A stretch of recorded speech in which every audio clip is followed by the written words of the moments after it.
এরপরে বৃষ্টির নিচে দাঁড়িয়ে দোয়া করলে দোয়া কবুল করে কে? করেন আপনারা? হ্যাঁ, বৃষ্টি পড়লে কি গান লাগায় দেন? বৃষ্টি পরে টাপুর টুপুর, ওই যে পোলাপাইন কয় পায়ে দিয়ে সোনার নুপুর, আঁকা বাঁকা মেঠো পথে কোন রূপসী হেঁটে যায়, আমিও আছি তোমার সাথে, আছে না নাই? বৃষ্টি পড়লে মানুষ গান লাগায় দেয়, হিন্দি সিরিয়াল লাগায় দেয়। নো, বৃষ্টি দেখলে আল্লাহর হাবিব ভয় পেয়ে যেতেন, একবার ঘরে ঢুকতেন আরেকবার বেরোতেন। আম্মা জান আয়েশা বলতেন, ভয় পান কেন? আল্লাহর হাবিব বললেন, জানি না এই মেঘ থেকে বজ্রপাত এসে মদিনাটারে জ্বালিয়ে দিবে নাকি মেঘ থেকে বৃষ্টি এসে মদিনাটারে উর্বর করে দিবে, আমি তো জানি না, ভয় হয়।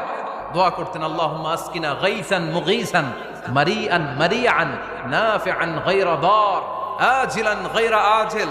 আল্লাহ, আপনি উপকারী বৃষ্টি দেন, এমন বৃষ্টি যেটাতে আমাদের রিজিক আছে, গবাদি পশুগুলোর রিজিক আছে, কল্যাণজনক বৃষ্টি দেন।